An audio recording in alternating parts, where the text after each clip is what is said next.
Shalom Bapak Ibu semuanya, silakan duduk, semangat semuanya ya. Kita akan seperti biasa, saya suka belajar dan kita semua akan belajar. Dan semua yang kita pelajarin hari ini kita akan praktekkan, bertindak Bapak Ibu. Tema bulan ini masih disiplin the mind, tapi saya kasih subtema berproses dulu baru bertindak. Mungkin kali ini saya sedikit slow ya Bapak Ibu ya, karena baru operasi gigi, jadi ngomongnya masih kalau orang Jawa bilang agak-agak ngeses gitu ya Bapak Ibu ya. Mohon maklum, tapi saya mau dengan penuh semangat. Nah, next kan dulu. Yang pertama, baru-baru ini ada dari Detik Health memberikan tulisan bahwa RI darurat kesehatan mental. Kemenkes ungkap kasus bunuh diri naik terus. Ada seorang mahasiswi di Semarang, dia itu bunuh diri dari lantai 4 terjun di mall, kalau tidak salah namanya, gara-gara stres Bapak Ibu. Dan ternyata Kemenkes mendapati tahun 2022 terjadi peningkatan kasus bunuh diri 826 di Indonesia. Nah ini semua karena apa? Karena mereka mengalami mentalnya yang depresi, mentalnya ada masalah Bapak Ibu. Oke, next selanjutnya kita akan belajar dari data ini. Setelah manusia jatuh dalam dosa, segala sesuatu dalam ciptaan mengalami kerusakan. Termasuk di dalamnya adalah otak kita. Nah apa sih bedanya Bapak Ibu otak dan pikiran? Otak itu hardware-nya. Pikiran kita itu yang kemudian ketika kita berproses menghasilkan perasaan dan akhirnya menimbulkan tindakan itu adalah software-nya Bapak Ibu. Nah ini semua jadi satu, kita nggak bisa memisahkan antara hardware dan software-nya. Next kan kemudian kita akan belajar, yang ini pelajaran ya Bapak Ibu ya, kita belajar sebentar, saya membaca buku-buku tentang berproses dengan pikiran, tentang switch on your brain, karangannya Caroline Leaf, bagus banget Bapak Ibu. Proses berpikir menciptakan stimulus yang dapat mengatur perubahan gen. Rupanya gen kita bisa berubah Bapak Ibu. Bukan gen kita mati atau tidur. Gen itu selalu aktif dan bisa berubah dengan cara, bukan selalu aktif, kita yang mengaktifkannya. Dengan cara apa? Kalau dia dapat stimulus. Stimulusnya dengan apa? Cara berpikir kita, berespon kita. Belajar dulu. Gen itu dalam posisi tidur. Sampai diaktifkan dengan menggunakan stimulus. Mereka memiliki kekuatan tapi harus diaktifkan. Stimulusnya apa Bapak Ibu? Berpikir kita itulah merupakan stimulusnya. Kita mengendalikan gen, gen tidak mengendalikan kita. Ini penting. Gen mungkin menentukan karakteristik tubuh. Saya tinggi sekian, hidungnya pesek, ini semua gen Bapak Ibu yang menentukan.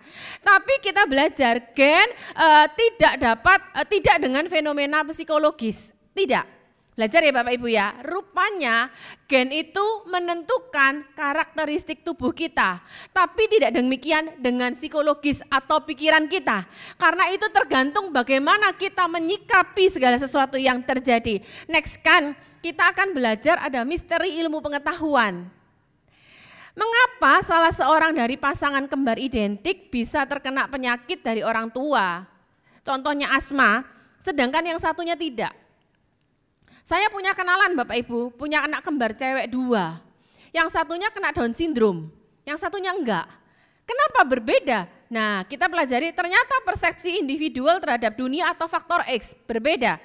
Kemampuan untuk membuat pilihan menandakan mereka berpikir dan berespon dengan cara yang berbeda yang akhirnya mengubah ekspresi genetika mereka. Jadi masing-masingnya sendiri. Next kan lagi, ini pengetahuan aja ya Bapak Ibu ya. Supaya kita tuh juga ngerti secara medisnya, kok kita kenapa sih harus memutuskan berpikir gitu ya. Meskipun gen keduanya sama karena kembar, tapi pola dari ekspresi gen mereka bisa dibuat melalui rangsangan. Saya pelan-pelan di sini ya. Jadi ada suatu kejadian, kemudian kejadian ini proses berpikir kita inilah yang menentukan perubahan gen. Ya, meskipun gen keduanya sama, tapi pola dari ekspresi gen bisa dibuat berbeda melalui rangsangan. Rangsangan ini dipengaruhi dari respon terhadap peristiwa dan kehidupan. Cara kita berespon, pikiran dan pilihan kita menjadikan rangsangan yang mengaktifkan dan menonaktifkan. Nah, nanti juga ada DNA yang mengaktifkan DNA positif, DNA negatif. Kita belajar dulu. Nextkan lagi Bapak Ibu ya. Nih, ketidakmampuan dalam mengendalikan pikiran yang berkaitan khawatir, cemas, takut, termasuk nonton pornografi dan lain sebagainya, mengirimkan rangsangan yang salah kepada DNA. Ingat tadi ya, DNA tadi akan berubah sesuai dengan stimulus kita. Kita bukanlah korban kehidupan Bapak Ibu, kita juga turut menentukan takdir kita bersama dengan Tuhan. Tuhan memimpin tapi kita harus memilih dan membiarkan Tuhan memimpin. Oke, sekarang masuk ke dalam pelajaran Alkitabnya. Next kan Bapak Ibu. Bapak Ibu pernah nonton enggak film kartun ini? Tom and Jerry juga sering kan? Di mana ada pembisik jahat, ada pembisik dari malaikat, gitu ya. Nah, dalam hidup kita itu ada seperti ini, tapi ada bedanya. Kita akan belajar dulu bersama-sama. Sebelum kita belajar lebih lanjut, saya itu mau memberikan contoh Bapak Ibu bahwa kita itu nanti kita belajar tentang self talk, tapi respon yang langsung. Saya kasih contoh dulu. Misalnya ada Bu Juli di sini. Respon langsung ya Bu Juli tentang berpikir kita ya. Saya ngomong atau seseorang ngomong sama Bu Juli, "Ci, saya ngelihat Pak David kemarin di mall gandengan sama cewek loh, Ci. Kok kelihatannya romantis?" Respon Ci Juli apa? Pola pikir yang langsung apa? Langsung kan kadang-kadang orang itu begitu dapat sesuatu, tak langsung diproses kan? Masuk ke transmitternya gitu ya, langsung diproses, langsung jawab gitu ya. Kira-kira apa? Keluarganya kali. Berarti dari sini kita melihat dia berespon positif. Contoh kedua, saya minta Bu Lydia. Kita tahu beberapa pekerja di sini, pada waktu Bu Lydia ada benjolan. Kemudian dokter bilang ke Bu Lydia, "Bu, ini malignansi alias keganasan." Respon Ibu gimana? Apa maksud Tuhan untuk hal ini? Saya tanya sama Bu Juli, saya tanya sama Bu Lydia. Pada waktu dengar kabar seperti itu, pikiran mikir kan? Tapi ada enggak suatu suara? Gila lu, jangan-jangan beneran. Ya kan? Bu Lydia mungkin, waduh gimana nih ya, umurku sampai berapa ya? Nah, tapi saya mau jelaskan, pasti juga ada di dalam sini ada suatu suara yang memberikan kekuatan. Betul kan? Ada orang kasih berita, next kan dulu deh, supaya kita belajar. Maksud saya, gini loh Bapak Ibu prosesnya, hidup kita ini kan terdiri dari tubuh, jiwa, dan roh. Tubuh kita itu memberikan informasi. Lewat apa? Saya ngomong sama Ci Juli, aku lihat suami kamu tuh, ya kan? Telinga Ci Juli mendengar.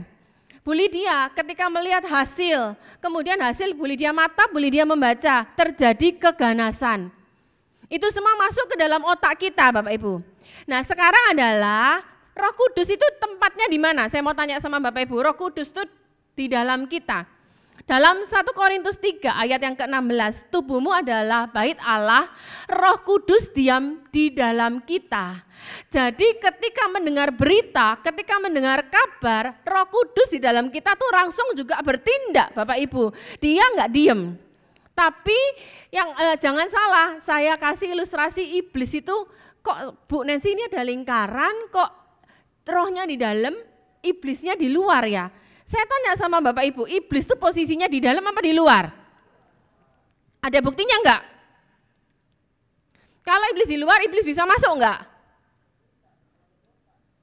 Iblis bisa masuk enggak Bapak Ibu? Jadi gini ya, nah tubuh kita ngasih informasi, kemudian roh di dalam kita mengingatkan firman, tapi semuanya pengambil keputusannya adalah di dalam diri kita. Pikiran kita lah yang mengambil keputusan.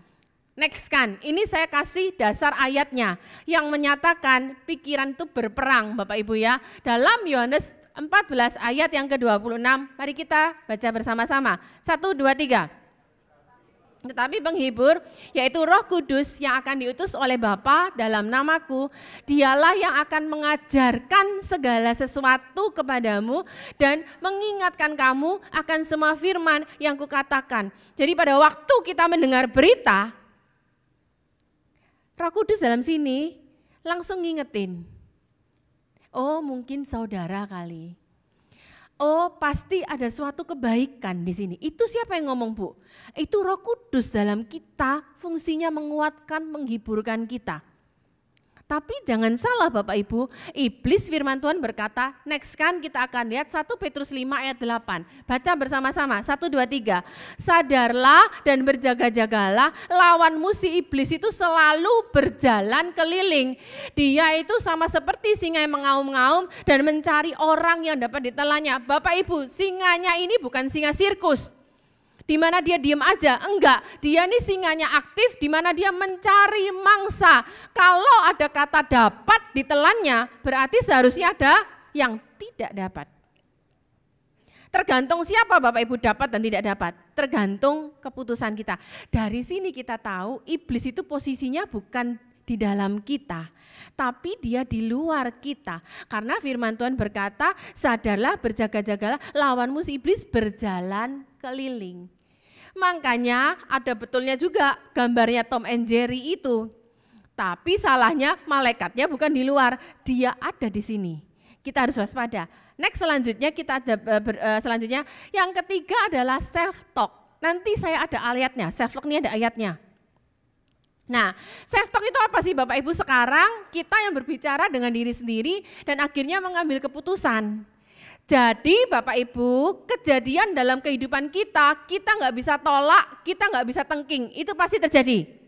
Sekarang yang terjadi adalah Roh Kudus dalam kita mengingatkan, iblis berjalan keliling, menusuk-nusuk, manas-manasin kita, kitalah yang harus mengambil keputusan.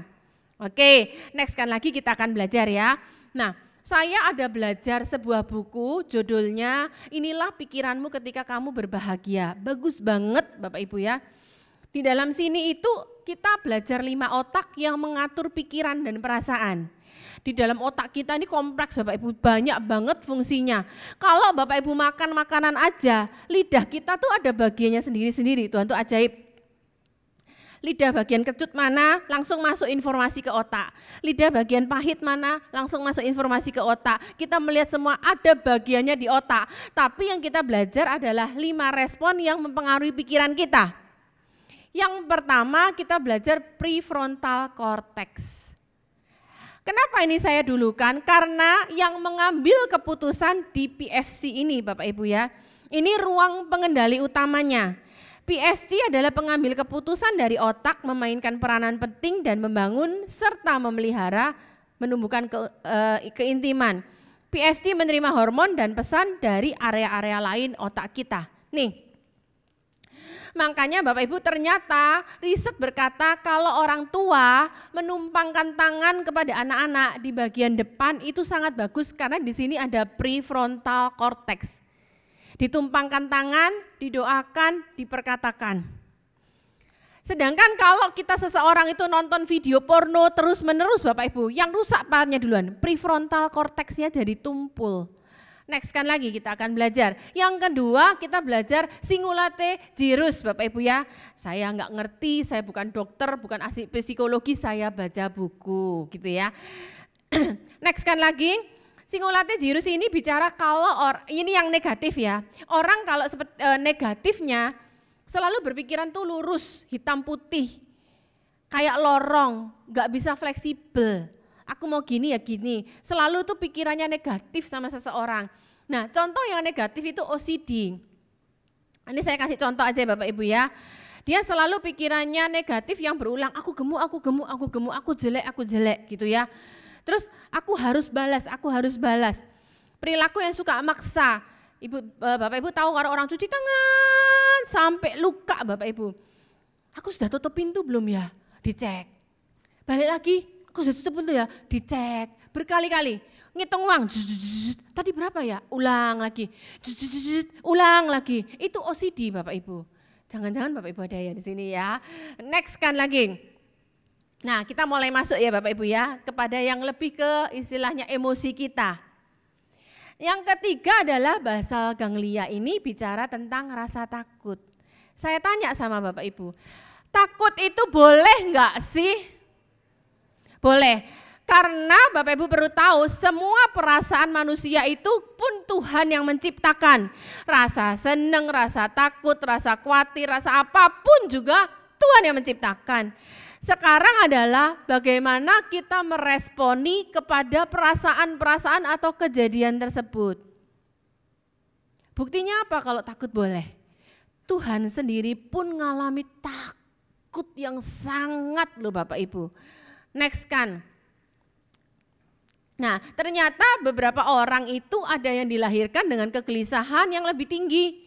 Dan kecenderungan itu seringkali menurun dalam keluarga. Ada memang beberapa orang itu Bapak Ibu keturunan seperti ini. Mami saya itu memang lebih takut dari orang lain. Takutnya bukan sama setan, takutnya bukan sama maling, takutnya itu Bapak Ibu suatu kali masuk rumah sakit. Susternya udah nyiapin jarum. Belum juga disuntikkan Bapak Ibu, masih di sini. Aduh. Loh Bu, kenapa Bu? Sakit, apanya sakit? Belum disuntik Bu. Nah ini apa? Pikiran Bapak Ibu. Ada orang-orang yang memang kecenderungannya punya rasa takut lebih daripada orang lain. Takut itu pun diidentifikasi, takut kepada apa? Takut kepada ketinggian. Pak Roni ini orangnya takut ketinggian, tapi kami dikasih berkatnya tinggal di apartemen lantai 30 Bapak Ibu. Jadi apakah yang terjadi? Ya dia pun kalau keluar jarang banget sampai gini. Kalaupun gini dia, nut aku nih, jadi dia mundur Bapak Ibu. Nyut-nyutan semuanya katanya. Nah justru takut itu melindungi kita selama takut itu di batas-batas yang normal Bapak Ibu. Nah kita juga perlu tahu kita nggak ditakdirkan untuk meneruskan perilaku negatif yang dimiliki oleh leluhur kita. Sebaliknya kita membuat pilihan untuk mengalahkannya dengan mengacaukan pola ekspresi mereka. Kan tadi kita yang bisa merubah DNA kita kan? Oke, next selanjutnya kita akan belajar. Nah Yesus pun sangat ketakutan dan makin sungguh-sungguh berdoa. Ini poin yang saya mau tekankan. Orang bisa takut, boleh takut. Tapi Yesus bilang di dalam ayat ini, peluhnya menjadi seperti titik-titik darah yang bertetesan ke tanah. Lalu katakan bersama-sama Bapak Ibu, ia bangkit. Orang boleh takut, orang boleh marah, orang boleh stres, orang boleh apapun. Tapi titik intinya adalah ia bangkit Bapak Ibu. Dia bangkit dan menemui murid-muridnya dan dia menemui prajurit-prajurit bait Allah. Next kan lagi. Nah, depresi. Saya tanya sama Bapak Ibu, depresi itu boleh enggak sih? Depresi itu boleh enggak sih Bapak Ibu? Kalau depresi boleh, sampai di mana batasan depresi kita? Sampai di mana Tuhan itu mentolerir depresi kita. Oke, next kan lagi selanjutnya, Daud. Seharusnya kalau kita belajar di firman Tuhan Bapak Ibu, tokoh-tokoh yang depresi itu bahkan marah sama Tuhan itu ada beberapa loh. Elia, itu dia marah ngambek sama Tuhan. Dia pergi, enggak tentu arah. Dia tidur, dia ngambek, aku sudah kerja begitu susah payah. Padahal dia diintimidasi hanya satu, sebel gitu Bapak Ibu ya. Dan apakah yang terjadi? Dia ngambek. Ini yang kita belajar dari Tuhan. Respon Tuhan ngelihat orang depresi supaya kita belajar ya. Ternyata seorang konselor itu tidak cukup hanya simpati. Kita harus empati. Tapi Tuhan levelnya bukan hanya empati, Tuhan itu compassion Bapak Ibu. Pada waktu Elia ngambek, dia tertidur, Tuhan itu tepuk dia. Oi, dikasihnya apa? Roti bakar Bapak Ibu. Sama dikasihnya apa? Air kendi. Siapa yang pernah minum air kendi saya tanya? Wah Pak Teddy langsung gini, apa bedanya air kendi sama air biasa Pak Teddy? Biasanya air kendi diisi malam-malam, paginya kita minum. Seger, lebih seger rasanya. Nah Tuhan itu menyiapkan buat Elia ini roti bakar sama air di kendi. Dasar Elia lagi ngambek Bapak Ibu. Dia cuman makan, dia minum, habis kenyang, dia tidur lagi. Jualan lagi enggak tentu arah. Habis itu dibangunin Tuhan lagi, dikasih lagi roti dan air kendi, habis kenyang dia jalan 40 hari enggak tentu arah Bapak Ibu. Akhirnya Tuhan itu empati, Tuhan itu compassion, dikasihnya Tuhan lalu lewat gempa, lewat api, lewat angin. Tapi apakah yang terjadi, next kan dulu nanti mundur lagi, saya kelewatan, seharusnya Daud dulu baru Elia. Di tengah seperti itu Tuhan bilang apa sama Elia? Elia bangkit sekarang, pergi kamu, urapilah Hazael kalau nggak salah ya, urapilah untuk menjadi raja, untuk menjadi imam. Jadi gini loh Bapak Ibu, Tuhan pun memahami kok perasaan depresi. Cuman Tuhan enggak mau kita terus terpuruk, mengasihani diri sendiri, nasib ya nasib kok seperti ini, enggak Bapak Ibu. Satu titik Tuhan bilang sama Elia, bangkit Elia, pergi. Nanti kalau enggak tugasmu terlalu berat buat kamu. Ada kata-kata itu, tugasmu terlalu berat. Kembali ke Daud. Daud ini kalau dibilang depresinya juga lumayan loh Bapak Ibu. Ada yang bilang gini, Bu kalau kita lihat kehidupannya Daud, emosinya Daud ini kayak roller coaster ya. Ya aku mengucap syukur, Tuhan mengapa engkau jauh, mengapa kau tinggalkan aku. Terus satu sisi lagi mengucap syukur, loh enggak gampang loh Bapak Ibu dikejar-kejar orang seperti ini. Kemarin hari waktu kita Kingdom Training sama Pak Hani juga bagus yang ngajar. Kita kan selama ini kalau baca Alkitab selalu menjudge istrinya Ayub itu kok maki-maki suaminya. Kalau kita di posisi itu enggak mudah loh Bapak Ibu. Segala harta dalam sekejap habis. Oke lah kalau harta Bapak Ibu, ini anak 10 loh, gimana dia enggak depresi Bapak Ibu. Nah ini loh yang kita perlu buat, Tuhan tuh memahami kok kalau kita ngalami hal tersebut. Tapi yang Tuhan mau kita jangan terus terpuruk berlama-lama di situ. Makanya Tuhan bilang bangkit. Tapi kita belajar dari Daud gini loh, dia perintahkan jiwanya. Dia bilang gini, dari Daud pada waktu ia pura-pura tidak waras pikirannya di depan Abimelek sehingga ia diusir lalu pergi. Coba Pak David kalau pura-pura enggak waras kira-kira gimana reaksinya? Orang pura-pura gila gimana sih? Meler-meler di firman Tuhan dibilang ingusnya ilernya dibiarin jatuh supaya dikira gila. Dia ini benar-benar di posisi titik terendah dalam hidupnya loh Bapak Ibu. Tapi dia bilang, ini ayat selanjutnya, ini langsung di ayat keduanya. Aku hendak memuji Tuhan pada segala waktu. Ini keputusannya Daud. Jadi Bapak Ibu kejadian bisa terjadi, tapi yuk kita yang ambil keputusan. Keputusanmu akhirnya menstimulasi DNA-mu Bapak Ibu. Next kan lagi. Terakhir, next kan lagi kita belajar bicara tentang kemarahan. Ada loh Bapak Ibu orang Kristen ke gereja melayani, tapi pernah nggak Bapak Ibu lihat tiba-tiba tuh marah bisa meluedak kesetanan Bapak Ibu. Wah teriak-teriak. Kita pernah pergi Bapak Ibu ke Israel, mimpin rombongan Bapak Ibu.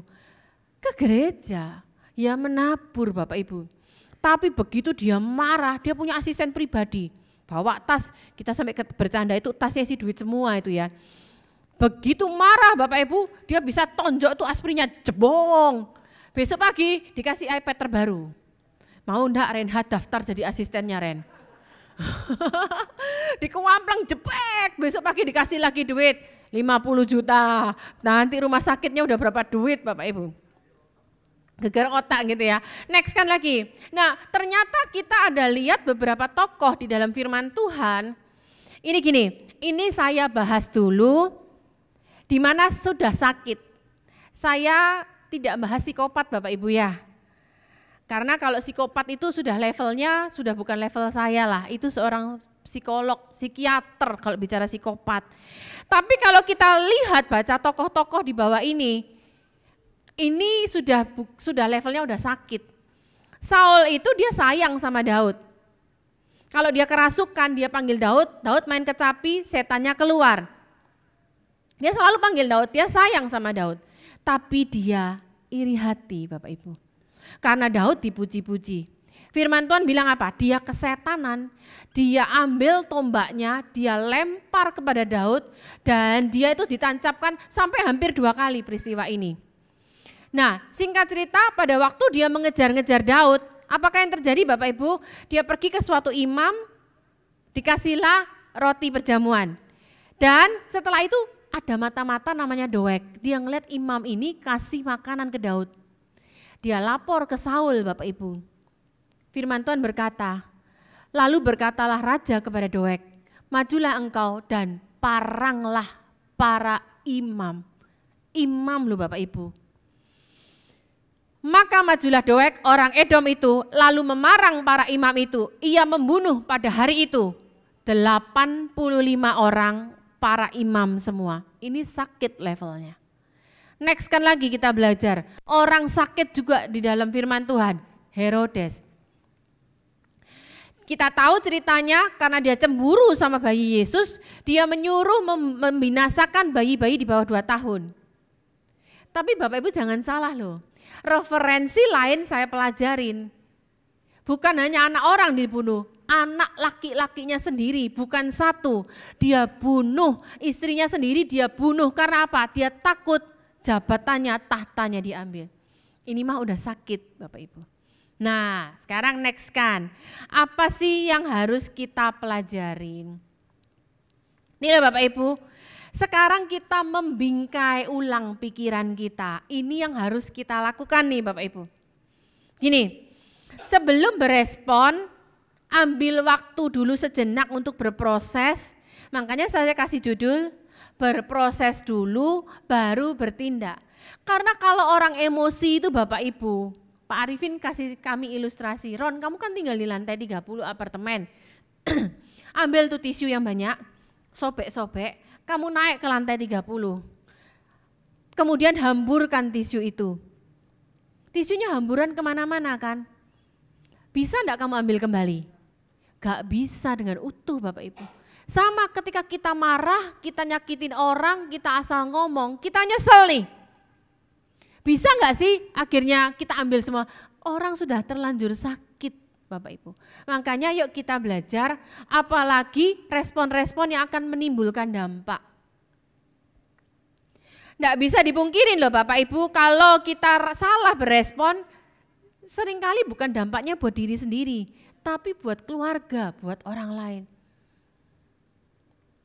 Ada seorang kepala keluarga, Bapak Ibu saya dengar ceritanya. Dia tuh saking nafsunya, ini sebelumnya robot trading Bapak Ibu. Ada beberapa, saya enggak sebutin merek-mereknya. Wah dapat gede, bunganya dapat gede. Kemudian dia punya 6 ruko. Dia jual 6 rukonya semua, dia cemplungin semua duitnya ke sana. Habis Bapak Ibu. Nah siapa yang akhirnya kena dampak? Istri dan anak-anaknya. Makanya kita tuh jangan emosi. Emosi ini bukan bicara hanya kemarahan loh Bapak Ibu. Emosi kamu bisnis, emosi kamu apapun juga maruk dalam hal luar. Ini hati-hati Bapak Ibu, dampaknya bukan hanya ke kita, kepada seorang lain juga.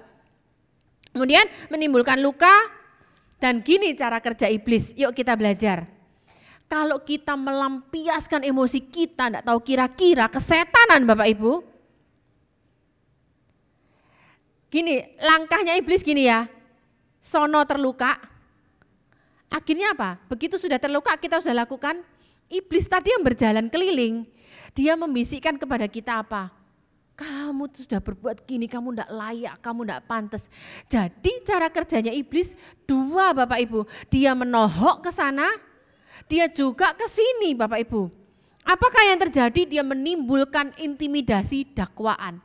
Makanya firman Tuhan berkata iblis itu mendakwa siang dan malam. Contohnya siapa Bapak Ibu? Yudas. Yudas ini akhirnya Makanya tadi saya tanya, iblis bisa masuk enggak? Bisa.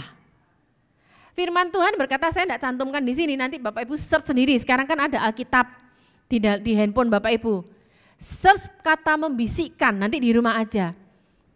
Iblis membisikkan kepada Yudas rencana. Itu di dalam Lukas Bapak Ibu kalau tidak salah. Kemudian setelah Yudas tidak segera bertobat, tidak berjaga-jaga, ada ayat lain, search nanti di situ, iblis masuk ke dalam Yudas Bapak Ibu. Dan setelah Yudas menjual Yesus, dia punya rencana, dia punya safe talk-nya tadi, dia cium gurunya. Begitu dia tahu gurunya dijatuhin hukuman mati, apa yang terjadi? Iblis bertindak lagi. Tuh ternyata gurumu dijatuhi hukuman mati. Dia nyesel Bapak Ibu. Nyeselnya apa yang terjadi? Dia pulangin lagi uangnya 30 keping perak. Terus dia mati bunuh diri. Bunuh dirinya gimana?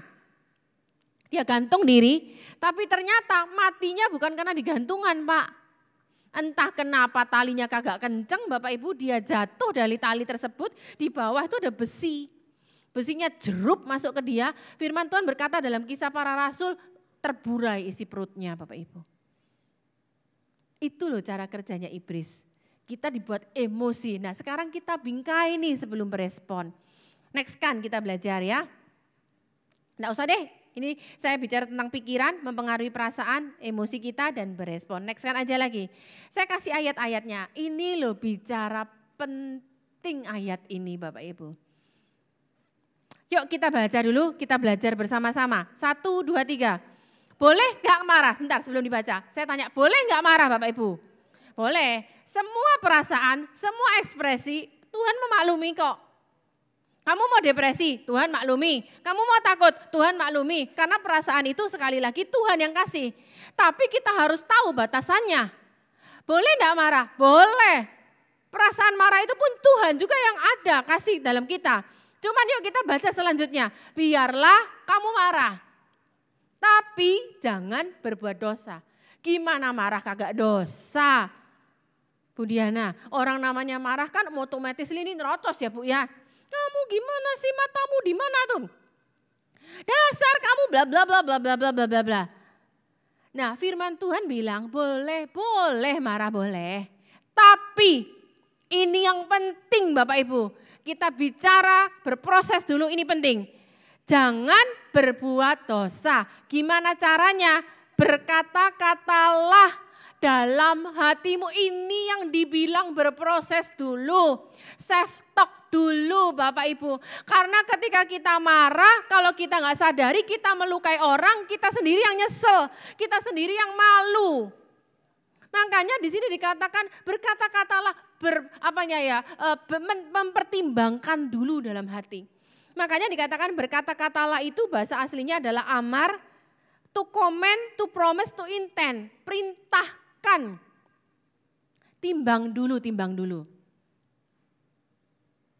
Kemarin kan Pak Roni cerita ya, istri saya ini gara-gara salah beli tiket, kepanikan Bapak Ibu. Itu bisa sepanjang hari, saya koreksi, bukan sepanjang hari, bahkan 2 hari lebih Bapak Ibu.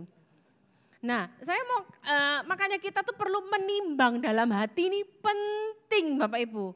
Semua respon apapun juga bukan hanya marah, bukan hanya apapun. Firman Tuhan berkata, di sini dikatakan berkata-katalah dalam hati, itu bicara apa? Menimbang Bapak Ibu. Saya ceritain versinya saya ini. Pak Roni sudah ceritain singkat kan? Saya mau beli tiket buat Tirsa sekeluarga sama Tevi untuk balik untuk bulan Januari nanti. Saya tuh pikiran saya sebutin merek bukan menjelekkan ya. Pikiran saya maunya naiknya Ana, karena Ana itu transitnya di Jepang, 7 jam tambah 7 jam. Jadi kalau bawa bayi nggak capek kan. Sedangkan kalau SQ itu langsung dari Lex langsung menujunya ke Singapura 17 jam, capek banget.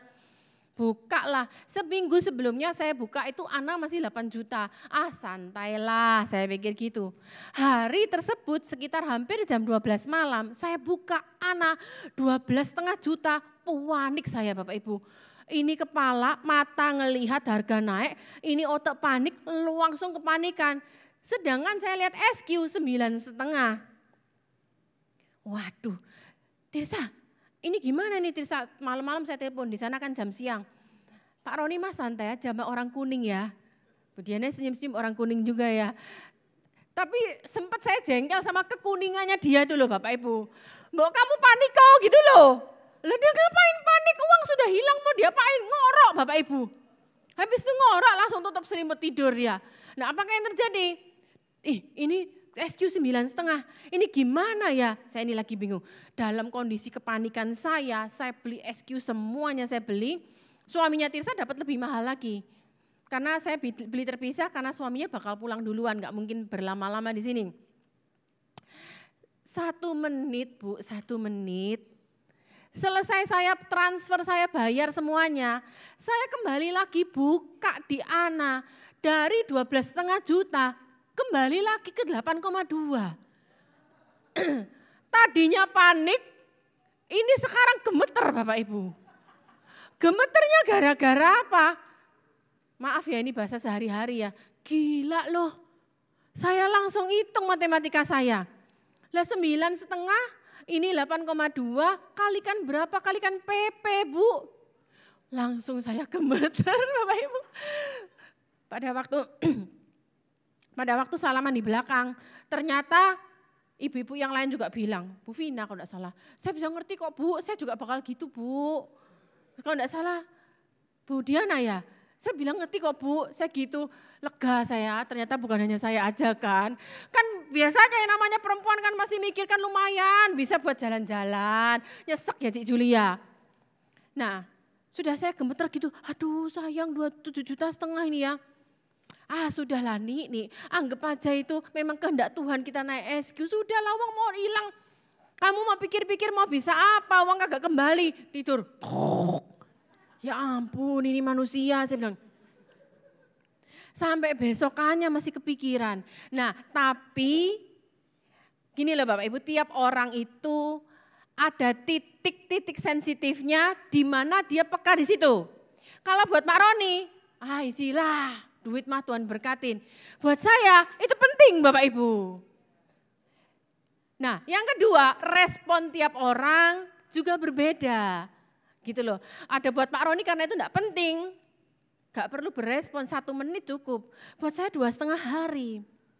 Tapi gini loh, firman Tuhan berkata-katalah dalam hati itu bicara apa sih? Pertimbangan ini loh penting.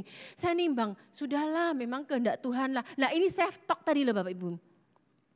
Roh Kudus ngomong, iblis tetap ngomong, salah lu, seharusnya kan lumayan bisa jalan-jalan sama cucu. Itu iblis tetap ngomong loh Bapak Ibu.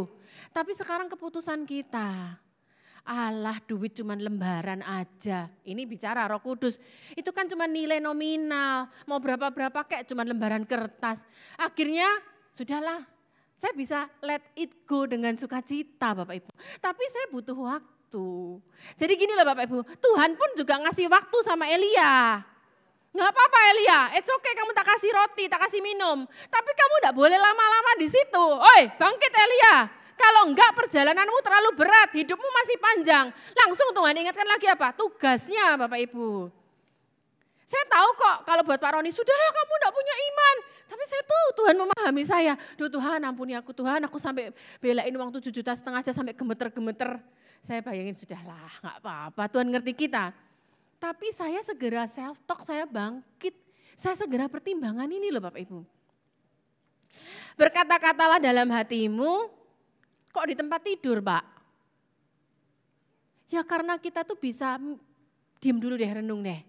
Perlu enggak aku ngomong, perlu enggak aku marah, perlu enggak ini itu. Nah oke, tapi tetaplah, katakan sama-sama, tetaplah diam.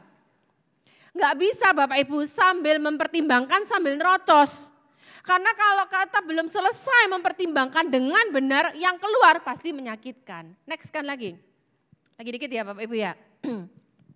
Nah yuk kita baca sama-sama 1, 2, 3. Bodohlah yang menyatakan sakit hatinya seketika itu juga. Kita kan sering lihat di berita tuh, gara-gara kesenggol dikit, wah keluar pistol. Akhirnya apa? Dia yang minta maaf, dia yang malu. Next kan lagi kita belajar. Nah, kita belajar dari cara Yesus.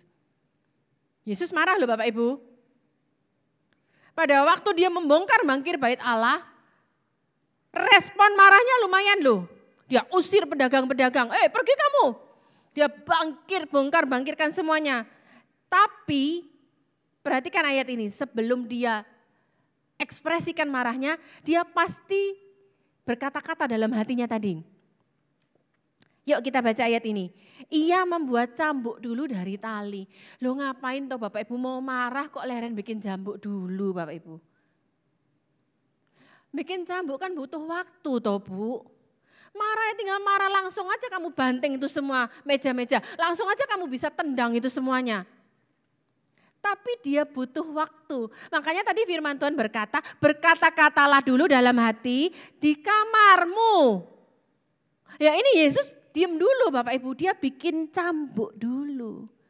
Sambil mikir, sambil cooling down Bapak Ibu. Next kan lagi, ini ayat keren juga dari Tuhan Yesus. Datang nih orang Farisi, bawa perempuan berzina kan. Nah memang Farisi ini berusaha menjebak Tuhan. Dan apakah yang terjadi? Saya bacakan ini ya. Mereka mengatakan hal itu untuk mencobai dia. Supaya mereka memperoleh sesuatu untuk menyalahkannya. Ini penting Bapak Ibu. Tetapi Yesus membungkuk ke tanah lalu menulis dengan jarinya di tanah. Sementara orang-orang Farisi itu mendesak, ayo ambil keputusan. Apa yang harus kita lakukan kepada orang perempuan yang berzina ini? Dia bungkuk ke tanah, dia nulis. Bukan tulisannya I love you, bukan Bapak Ibu. Ngapain sih dia nulis Bapak Ibu? Firman Tuhan berkata dia masih berkata-kata di dalam hatinya. Makanya dikatakan tadi berkata-katalah dalam hati. Dia masih berkata-kata, menimbang. Dia menimbang. Dan ketika mereka terus-menerus bertanya kepadanya, didesak Bapak Ibu. Tunggu dulu ya, saya belajarin loh Bapak Ibu. Jangan ambil keputusan karena desakan orang, mepet. Yesus pun mereka terus-menerus mendesak, dia masih nulis kok. Dia nimbang dulu, karena enggak kita salah ambil keputusan Bapak Ibu. Baru setelah itu dia berdiri, ia pun bangkit dan bilang, barang siapa di antara kamu tidak berdosa, hendaklah ia yang pertama kali melemparkan batu ke perempuan itu. Next kan lagi kita belajar. Makanya Yesus bilang, sebab aku tidak menuruti kehendakku sendiri, melainkan kehendak Dia yang mengutus aku. Next kan lagi kita belajar. Nah yang kedua sekarang. Yang pertama dibingkai pikiran kita. Berkata-kata dulu dalam hati Bapak Ibu. Jangan meledak dulu. Jangan panik kayak saya kemarin kepanikan langsung ambil keputusan salah Bapak Ibu. Tapi yang kedua susutkan para pengganggu. Maksudnya gini, yuk dalam hidup ini ada enggak sih Bapak Ibu orang-orang yang mesti jengkelin kita terus. Enggak mertua, enggak menantu, enggak pegawai, enggak bos, gembala bahkan. Pokoknya jengkelin aja, nyebelin kita aja. Ada loh Bapak Ibu, orang-orang kayak gini dalam hidup kita. Banyak ya Cik Julia. Kenapa? Oh sebelahnya ya. Nanti didatengin loh Agung. Nah gini loh Bapak Ibu, kita belajar, kita tuh fokus kita jangan kepada, ini enggak mudah apalagi kalau orang yang dekat Bapak Ibu ya mertua lah ini itu. Kita belajar ceritanya Hana Penina. Penina tuh setiap kali terus mengejek, orang ngejek itu bukan hanya mulut loh Bapak Ibu, gestur kita, itu nyakit nyesek Bapak Ibu.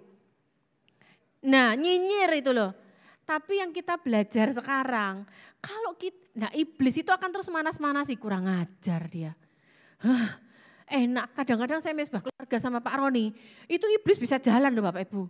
Kurang ajar ya. Kemarin kejadian misalnya gitu ya, kurang ajar. Lagi mesbah keluarga loh Bapak Ibu. Nah tapi sekarang ayo kita ini sekarang memutuskan, menyingkirkan para pengganggu ini. Yang selanjutnya yang ketiga, jadi bingkai ulang pikiran, pengganggu-pengganggu itu disingkirkan, ini keputusan kita ya. Yang selanjutnya adalah, next kan lagi, Ternyata secara medis, dari sudut pandang otak, inilah yang terjadi ketika kita dari negatif menjadi yang benar ya. Adrenalin mulai melambat. Bapak Ibu pernah enggak muarah sampai apa kondisi fisik orang marah? Gemeteran. Jeduk gitu ya. Terus teriak. Kayaknya bisa panas naik ke muka karena makanya kayak di film-film Korea wajahnya jadi merah gitu tuh bener juga tuh. Gitu ya. Nah, ternyata adrenalin mulai melambat, jantung berhenti berdetak kencang, otak meningkatkan persediaan serotonin yang akan menenangkan sehingga syaraf-syaraf pun mulai tenang. Dengan segera kita akan merasakan ketenangan ketika dopamin mulai mengalir menjernihkan pikiran. Keputusan siapa Bapak Ibu? Keputusan kita. Termasuk ketika seperti Bu Lydia saya bayangkan, oh ini keganasan. Pasti langsung, pasti secara manusia. Nah tapi sekarang ayo kita izinkan Roh Kudus yang ngomong. Menimbang pertimbangan tadi. Nah ketika itu terjadi adrenalin mulai melambat Bu. Iya ya. Next sekali lagi sedikit Bapak Ibu ya. Nah, melepaskan dan melihat ke depan. Saya bacakan, aku melupakan apa yang telah di belakangku dan mengarahkan diri kepada apa yang di hadapanku dan berlari-lari kepada tujuan untuk memperoleh hadiah yaitu panggilan surgawi dari Allah dalam Kristus Yesus. Bisa aja Paulus selalu dihinggapi rasa bersalah karena sebelumnya ia pembunuh orang Kristen termasuk dia yang merajam Stefanus. Kita nggak bisa rewind ke masa lalu dan memperbaiki kehidupan kita. Kita tuh nggak gini loh, sambil noleh belajar nubruk Bapak Ibu. Ayo kita sekarang yang kemarin itu kita lepaskan dan melihat ke depan. Ada diaken di Lombok. Selalu dia berpikir, saya tuh enggak layak Ci, saya tuh enggak layak. Kenapa sih? Saya pernah menggugurkan kandungan, dalam kondisi kandungannya sudah cukup gede Bapak Ibu. Terus terintimidasi iblis. Enggak bisa Bapak Ibu. Karena kita enggak istilahnya gini loh, masa lalu kita itu kalau kita izinkan dia jadi gandolan kita. Sekarang kita yang ngambil keputusan, kamu mau taruh gandolanmu itu dan berjalan ke depan, atau kamu biarkan gandolanmu itu terus ngikat kamu, akhirnya kamu keseok-seok jalan Bapak Ibu. Tinggalkan itu. Jadi bingkai pikiranmu, singkirkan pengganggu-pengganggu. Masa lalu udah biarkanlah. Saya percaya mungkin di sini Bapak Ibu punya masa lalu yang enggak enak, yang ini itu. Yuk sekarang JRC, kita bersama-sama jalan, maju ke depan. Yang berlalu, biarlah berlalu. Next kan lagi. Nah obat untuk kegelisahan yang tinggi. Saya ini baru dapetin ayat ini Bapak Ibu. Ternyata Tuhan tuh psikolog yang bilang gini, ayo curhat sama aku. Memang secara manusia kita butuh orang secara fisik kita lihat. Tapi saya baru dapetin. Ternyata ayat ini tuh Tuhan ngomong, curhat enggak apa-apa. Loh Bapak Ibu, tadi Roh Kudus di mana? Di dalam. Dia tuh pribadi loh Bapak Ibu. Janganlah hendaknya kamu khawatir. Khawatir itu anxious Bapak Ibu. Anxiety, kecemasan. Firman Tuhan bilang tentang apapun juga tetapi nyatakanlah. Nah ternyata nyatakanlah di sini saya pelajarin ngomong sama aku, curhatlah sama aku enggak apa-apa. Gitu ya. Nah justru di ayat selanjutnya dikatakan kalau kamu ngomong sama aku, Tuhan enggak janji masalah selesai loh. Tapi firman Tuhan bilang apa? Damai sejahtera Allah yang melampaui segala akal memelihara hati dan pikiranmu dalam Kristus Yesus. Oke, next kan lagi, waktu juga ya. Nah terakhir ini halaman terakhir, pikiran yang kaya nutrisi. Next sebelumnya yang keempat dulu. Tadi dikasih obat. Orang itu kalau sudah sembuh dari sakit, minum obat, perlu minum vitamin. Nah kita harus kasih nutrisi, vitamin-vitamin dalam pikiran kita. Next kan lagi.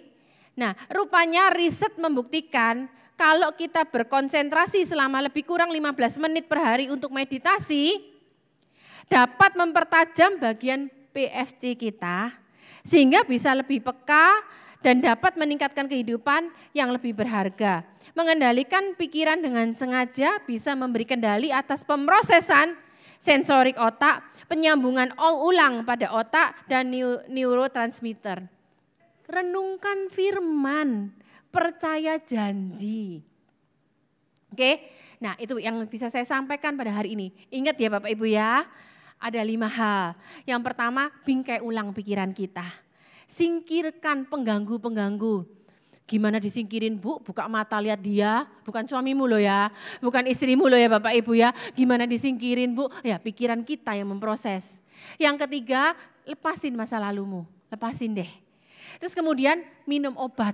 Obatnya apa? Enggak apa-apa, curhat sama Tuhan. Dan yang terakhir, kasih nutrisi pikiran kita. Saya percaya prefrontal cortex kita akan mengambil keputusan-keputusan yang tepat. Ingat, kita boleh marah, kita boleh takut, kita bisa aja sedih. Tapi keputusan kita untuk bersegera bangkit. Tuhan Yesus memberkati.